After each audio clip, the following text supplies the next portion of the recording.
Welcome to Indie Music Podcast, episode 312, Width and Panning. Indie Music Podcast now has a Patreon at patreon.com/indie_musiccast. And we invite you to become a member for exclusive benefits. For next to nothing per month, you can get members-only podcast video, early access to upcoming episodes, merch, and more.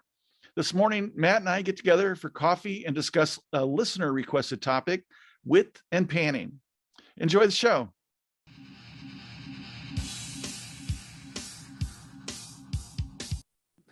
The second time is a charm. Hey.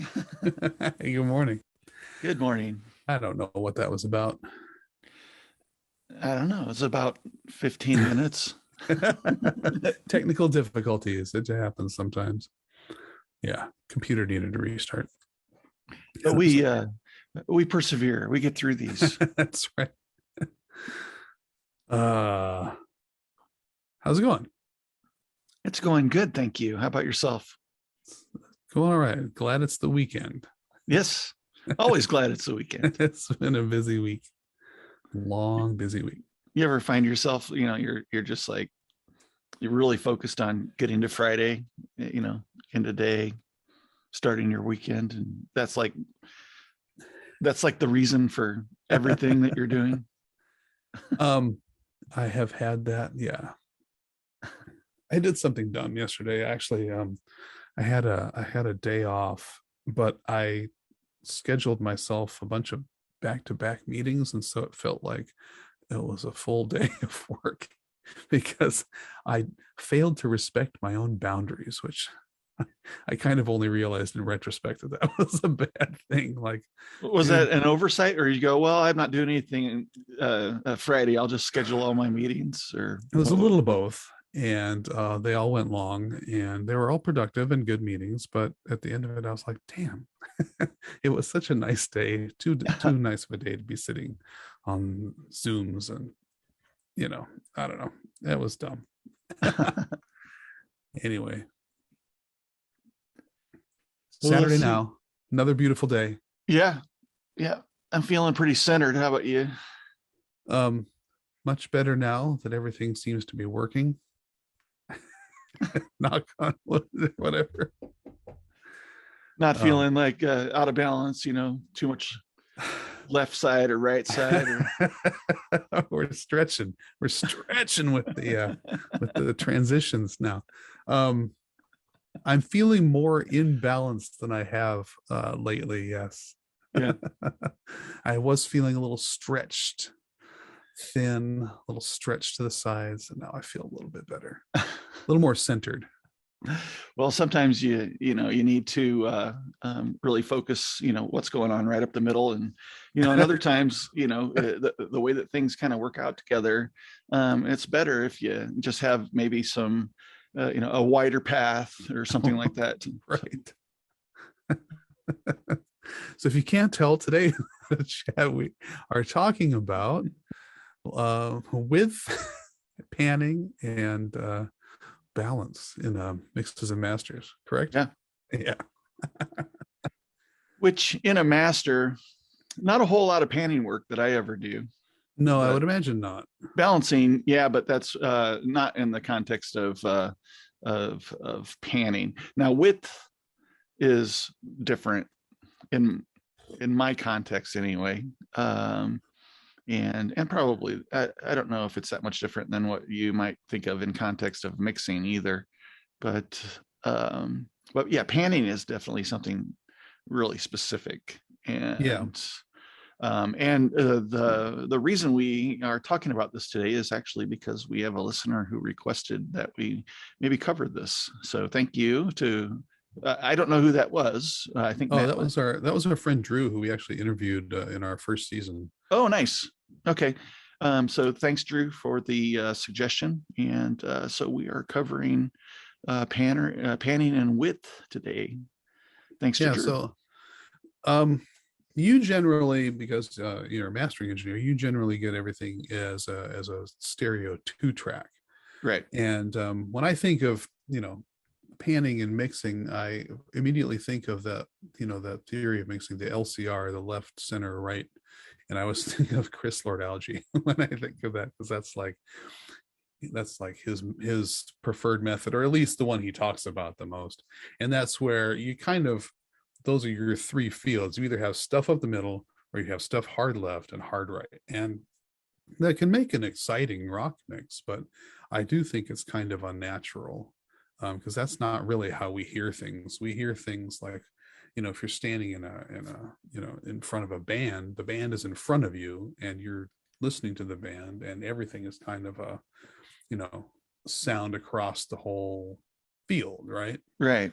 And I think that the LCR really is kind of meant for headphones, because it doesn't really, because once it's in speakers and out loud, right, it's going to be, again, in front of you in kind of a wash of sound. And maybe it surrounds you if it's bouncing around the room, but that's not quite the same thing as a source, Yeah. So, And I don't really subscribe to that.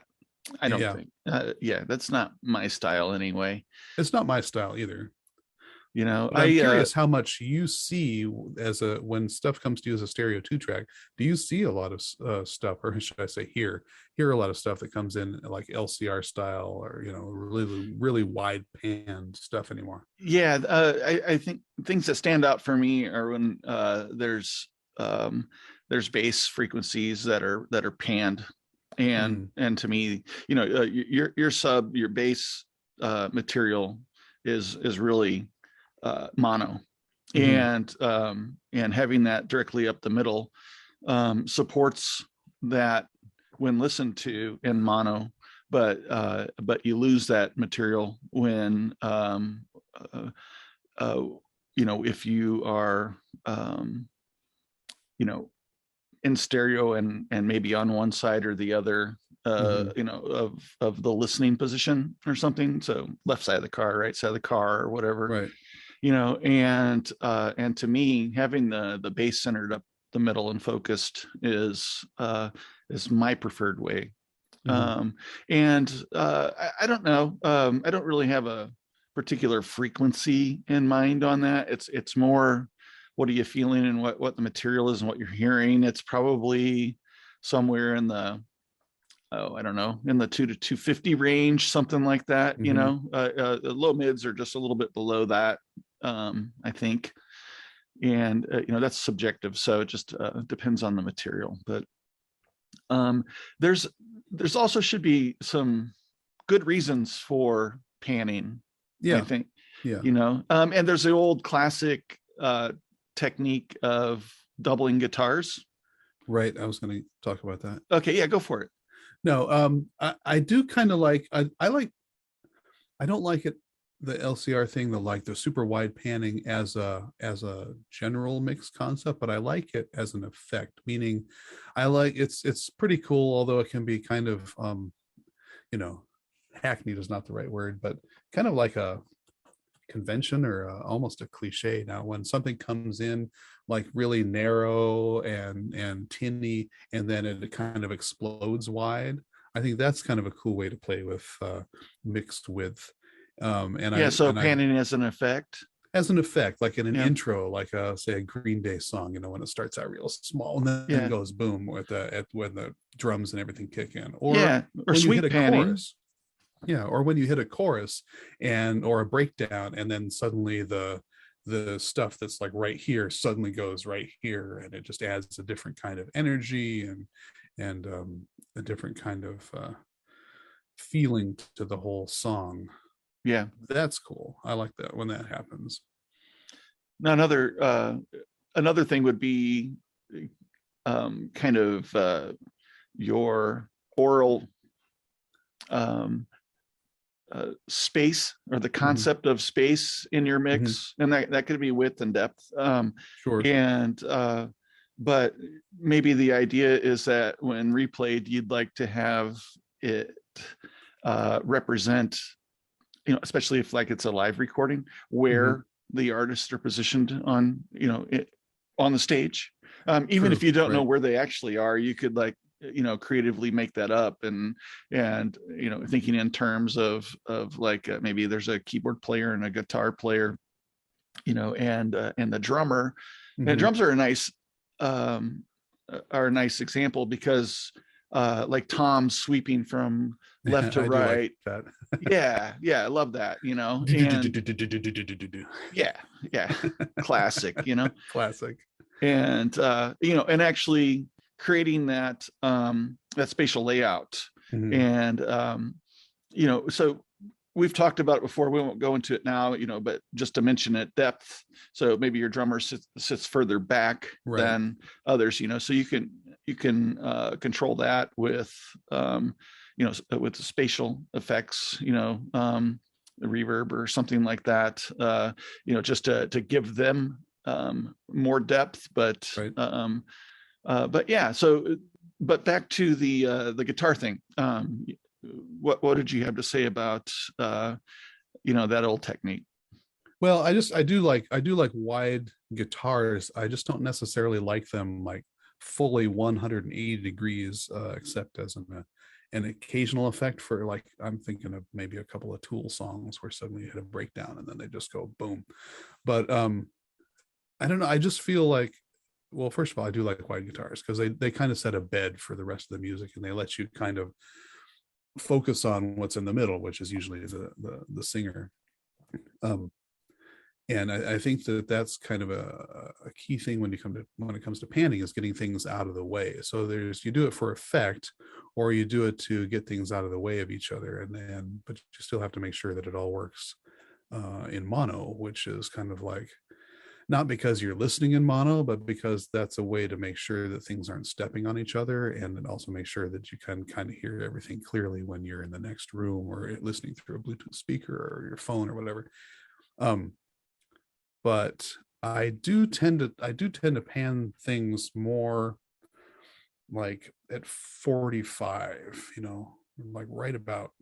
It's hard to describe. I'm trying to show my hands, and I know people are listening, but it's like not in front of you. And you know what? When I'm listening to songs and I'm like, where is that? And I'll like literally I'll like close my eyes and I'll kind of like point to where I think it's sitting in the stereo field. I go, oh, okay, that's an interesting mixed choice, And I do feel like, okay, I like things in the middle, bass, singer.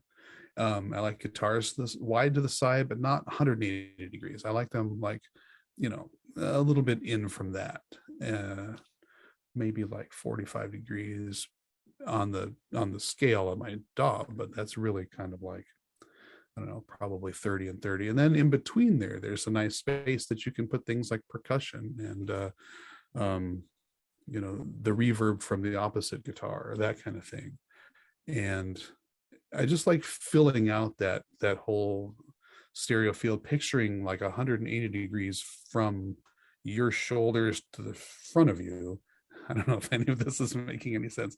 I just don't like limiting myself to like front, left, and right. I like filling out that whole spectrum so that everything has a place. Sure. Picture a band or an orchestra. I mean, picture an orchestra. Like there's somebody at every location through the whole across the stage.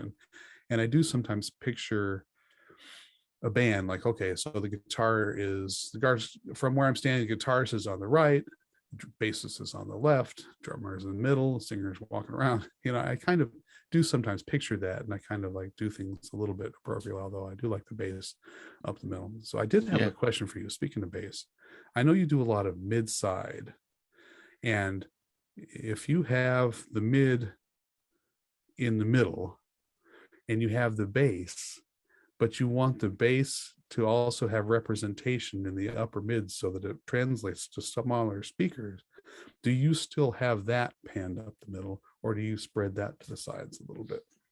Well, that is all subject to the material that I'm given. So okay, where is it actually positioned in the mix? So if I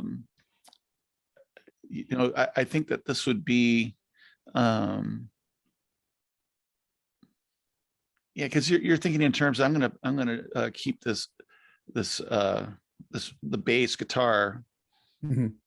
This is why I like bass guitar up the middle, because up the middle doesn't mean that it's not in the sides. Right. Okay. But it's focused on center. But it's just not as loud in the sides, because because the way that it's done, so that material's still there. And then for me, in the mastering stage, then I'd be working with specific frequencies and EQing to balance what I was looking for. In terms of one thing I wanted to mention, though, in terms of when I'm listening, and I tend to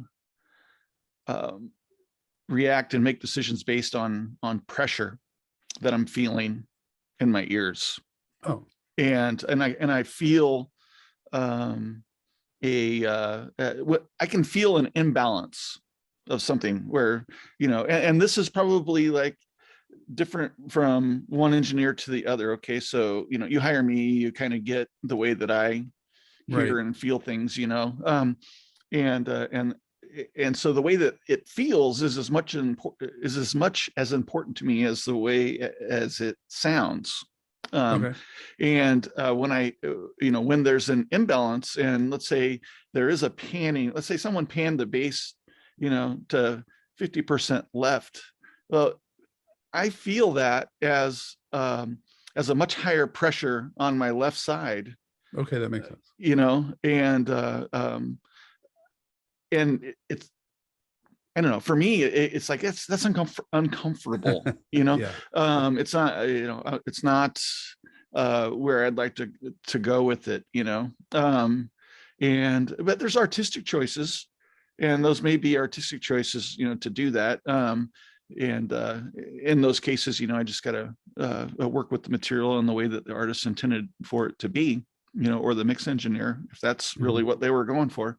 Right. And, but I might bring it up, as something, a point of discussion. Is this what you really intended, type of thing? Yeah, that's good.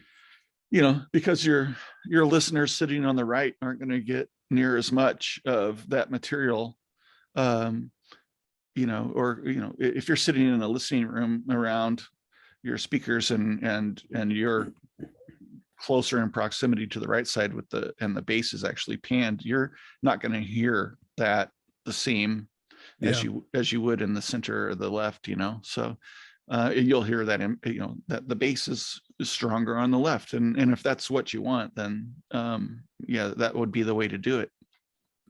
Yeah, I've heard songs where that works, and I don't mean just like old, like some weird Beatles mixes where they were just experimenting with stereo mixing. But I don't know, maybe Black Sabbath or something where the bass isn't acting as an anchor. It's acting as a melodic instrument, and it's playing against the guitar, and they're kind of in the same frequency, and it does balance when you do it that way. There's also kind of a theory of, imbalance in a mix can make a mix more interesting.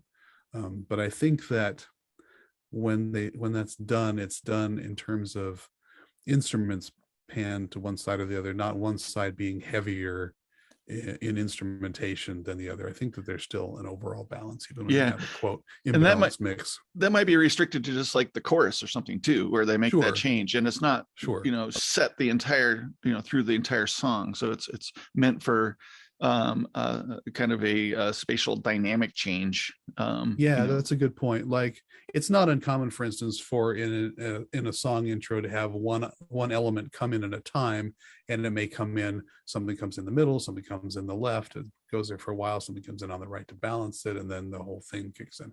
That's not uncommon. Also, it's not uncommon for like a breakdown verse or a breakdown chorus, where everything drops out except for one lone instrument, maybe on the right, and it's supposed to make you feel maybe uncomfortable or unsettled, depending on the song, the program material, and what they're going for. So I think it should be done with intention when you're doing any kind of balance, and serve the song and serve the program material. Yeah, and I like that idea, because there's an important aspect of any song is tension and release, right? And you could certainly create tension by creating imbalance, and then having it resolve is important. Yes. And so bringing that to a point where you balance again, and do that with with the song structure, I think makes a lot of sense. So there's definitely a creative aspect to being able to use it in that way too. If you really want to get outside and create that pressure that's unbalanced, and that maybe goes with the way that your chord progression is, or the dynamics of the song, then when your song resolves, which it normally always does, Right. I think maybe your balance in that kind of situation should resolve too. Otherwise, you're leaving tension out there unresolved. Yeah. Unless that was your intent, but Yeah. I don't think that's normally how that goes. I'm thinking of I think Faith No More sometimes, and there's a Kaya song or two where like the singing is over on one side instead of in the middle, and like it's balanced against like a bass or something. It's like very spatially disorienting, Yeah. and I think that's part of the point. I always, for some reason, whenever I think of something hard panned to one side or the other without a matching element on the other side, I always think of that story about I think it was the first Van Halen record where things were panned to one side or the other, and Eddie heard in some venue or some room where one of the speakers was not working properly, like he couldn't hear his guitar at all, and he got so upset about the concept of somebody not being able to hear any one element that they basically vowed to not mix that way going forward. Yeah, that's a good example. I mean, even if the speaker was working and you were clear on the other side of the room, you're not going to get that material, or you might get it a little bit, but it's not going to be anywhere near what maybe it was intended to be. Because of of the playback in the environment, number of people that are in there could be hugely crowded, and prevent you from hearing it the way that the artist intended to. Oh yeah, that's an interesting point. Having stuff panned so hard that either you can't hear it from the other side of the room, or if somebody's standing in front of the speaker, you can't hear it. I don't know how common that is, but that's an interesting point. But yeah, the whole thing about the speaker being disconnected or whatever, theoretically you would hear that if it was all bounced down to mono, or if you were listening to it, say, on your phone out of your little tiny phone speaker or your Bluetooth speaker or whatever. Yeah. Now, I had one I wanted to bring up, I think is an effective approach. So a lot of times we're dealing with instruments in a composition that are taking up the same sonic space, So let's say we have a guitar and keyboards, and oftentimes it could be guitar and vocalist. Okay. And those often sit in the same frequency range. And this is where I think that selective panning, 20-25% or something like that, is great, because you still have material coming up the middle. But you can, as opposed to using EQ to carve out those specific spaces, you can pan one instrument. You could pan like the guitar 20% left and the keyboards 20% right, or something like that, and actually get their own sonic space through panning. Right. Which is a really effective way to do that if you aren't really, if you're happy with the individual EQs and you don't really want to carve them any further than what you have, or something like that, or in combination with, if you can certainly try moving things away from each other a little bit and widening them out, and you'll find that each one then gets its own space in its own channel. Right. Yeah, that's interesting. I always feel like I never want to rely on that as the only way to separate things, because I feel like if you're ever listening to it on a less than wide audio source, that you're still going to lose something in there. So I like to combine that, even with, if not EQ carving, then at least some kind of, I don't know, distortion or saturation that frequency separates them, so that you can still hear them distinctly, even in, say, mono or on a bad or less than perfect audio source. Now, you mentioned midside earlier, and from the mastering context, this is how I can easily tell what's going on in a full mix by isolating the different channels and listening to what material is actually taking up the majority of the space, in the center, the left panned or the right panned, or left and right both, and really get a feel for what's going on there. And we talked about that before. And then it also gives me the ability to work with that material independently in the mid or the sides, separate from each other. So that I actually have like a different EQ structure in the mids than I would on the sides, which I think is really powerful. Yes. And then bring those all back together and then do a kind of a final EQ on the entire material set. For me, with only working with 2 channels, having that type of refined access to the to the individual channels to work with, that's important, because otherwise I'm very limited by not being able to get into the actual instrument channels like the mix engineer can. Right. Yeah, that's and so, well, maybe let's take that a step further. And I think we touched on this last time when we talked about mid-side. Do you make any, that's kind of loaded, but do you make an effort to enhance the width, or do you feel like the width that it comes to you as a mix is what you feel like they were aiming for, and you want to kind of get as close to that as possible? Or do you just let the work you do on mid-side and whatever width enhancement that naturally adds, do you just let that be the final mix enhancement in terms of the spread in the end? Yeah, does that make sense? So the way that I do it, the final width of the material ends up being a product of my process. And I think that most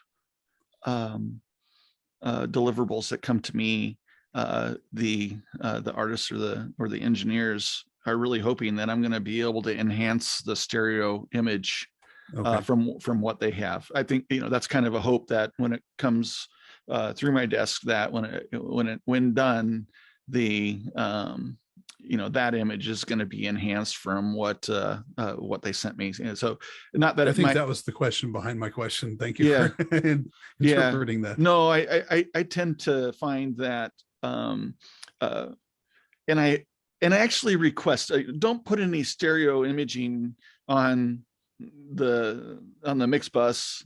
Yeah. Before you send it to me, take that stuff off, because that's really my job. And I do let my clients know that. That's, I have a document that I give everybody that says how to prepare your mix for mastering. And and that's one of the things is remove any limiting, remove any stereo imaging plugins and things like that from the from your render, so that now I don't mind if you have those type of things on individual tracks. That doesn't affect me as much, but just not on your master bus. And because otherwise I really lose control if those things are on there, and then we potentially over limiting, and and that if I get something that's already brick walled, I don't have any control over dynamics. Then there's nothing to left, because it's all cut off. But anyway, the stereo image is something that I like to say that's my ballpark. So. Yeah. I do sometimes. I feel like sometimes I'll get something in and go, okay, this could stand to be a little wider. I'm gonna work on that. Don't confuse that with panning, though. No, I mean, panning is integral with the stereo image. So don't get me wrong on that. But when I get that material and how it's actually presented, it could be too wide. or everyone's different. And define too wide, because you're getting a stereo 2-track. What would sound too wide in a 2-track? Well, that would be, I think first off is if I feel like there's too much bass out to the sides and we're losing, I check everything in mono, and let's say that it's degraded in mono because of over panning. You can get the same thing from overuse of stereo imaging plugins, and kind of that fold down or whatever. Right. Yeah, that's what that makes me cringy. Yeah, when I get that fold back feeling, like you went too far. Yeah, with the sub stereo enhancement. So that's what I'm talking about with too wide or. Yeah. What the heck was I just about to say? When you say, hey, don't give me your 2-track with, stereo enhancing and limiting. I like to have that in hand along with the one that's not, limited and compressed, so that I can say, okay, so this is what you kind of wanted. This is what you're going for. This is basically what you would like it to sound like, but better. And so, okay, so give me what you have without the stereo enhancement and the limiting, and I will make it sound like that. Yeah, I do that sometimes, but oftentimes I don't know, how do I want to put it? I want to have my signature in it. Sure. In my creative element that's contributing to the production. Yep. And sometimes when I get that and I hear it, it kind of pollutes the way that I would ordinarily, work with something, and it makes me go for things in ways that may not be the best way to serve the music, because it might be contrary to what I think I should do, so that I can meet an expectation of what I think someone else is going for. And I don't know if that's necessarily right. I mean, because again, being hired for what I do, and I'd like to think that when done, you'll have a listen, and then we could discuss where we're at compared to what you were thinking. Right. That works a lot better for me, because then I'm dealing with my work. Yeah. And if we have a revision to address stereo image, I can't even really think of when I've had a revision to address the only times I've ever had requests for revisions on stereo images was when I was using stereo image plugins. I see. And but really the effect on stereo image through the process that I use in Midside, we've had another episode on that. It's so subtle and it's stacked. It happens in different layers. So it's not like one plugin handling all of it in one pass of the audio, and where it's really easy to overdo it. It's hard to hear, and in the end result doesn't, to me, seem to be as consistent across or translate across different systems as well. As the subtleties on that you have with stacked Midside processing, and that would be, through layers of EQ and compression, and so it's just subtle, and a series of small subtle steps for me has always reaped better results in the end than using the stereo plugins. And and I want to say that's probably because it's really a true width as opposed to a psychoacoustic trick. Yeah, that's true. I really can't explain it. I just I like it better, and it feels more natural. And I think that I think you're right, and the natural aspect of that I think other people like too. and I get comments back, wow, the stereo image, it's really good and wide, but it's not overdone. And and contrary to that, I didn't have as much consistency with that kind of feedback with stereo image plugins. And I don't know, I just was never happy. I don't know that I really I don't trust them. And they especially if you're using like the presets or wizards and things like that, and then trying to dial them in, I don't know it.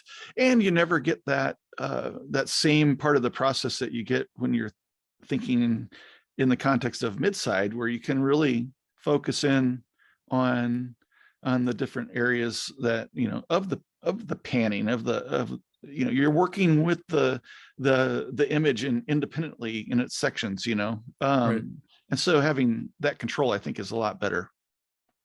I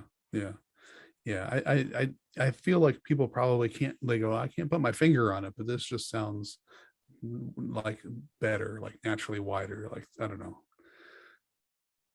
it's hard to describe until you hear it side by side. But I feel like the stereo pan plugins, because they're probably better now using more mid-sized stuff, but the older ones, they're definitely more about the Haas effect, which is like offsetting left and right by like 30 to 40 milliseconds, so that you hear one. And that doesn't really translate in mono very well. No. And so it's a psychoacoustic trick that really only works in headphones, I think. And it's a good trick, it's a good trick. I think definitely useful. The trick. Yeah. It's a little sleight of hand in your ear. And it's just not the same as true width enhancement, I don't think, which is what you get through the mid-side. So yeah. If you want more about mid-side, we do have a full episode about that, where Doug goes into depth on the process of mid-side processing and how you balance your stereo bus with subtle enhancements across the frequency range. It's very cool. It's a good episode. And I like that. And I think in terms of end result, the subtlety is where it's at. And I don't know if you found that out to be true, is that it's like the sum of all the tiny little things that you do makes so much bigger difference than having like one great big thing that you do all at once. Yeah, I agree with that. Now you are a little bit more, as a mastering engineer, you're handed the 2-track, and so everything you do is more of a subtle enhancement, and then they add up. Whereas, as a mixing engineer, my strokes are broader, and I don't get as down into the micro, because I'm balancing whole instruments and their whole EQs and all of the different tracks against each other, and so those are kind of macro moves. Right. Yeah. So, but it adds up. Did we cover panning okay, do you think? I think we did. Drew, I hope that that helps. Yeah. Wide guitars are fun, but I don't think either one of us is a fan of the LCR thing. Did we actually talk about the guitar thing? We have a whole episode on that, like season 1. I don't like rehashing stuff. All right. I like them for effect, and I like them as a bed, especially those, those Tool like rhythm guitars that set a bed for the melodic instruments and the drumming and the melody. Yeah. So before we close, was there anything specific that Drew asked that we didn't cover? Okay. Nope. Excellent. I don't think so. All right. Thanks, everyone. Another one in the books. Have a great week. All right. Bye. Peace. Bye-bye.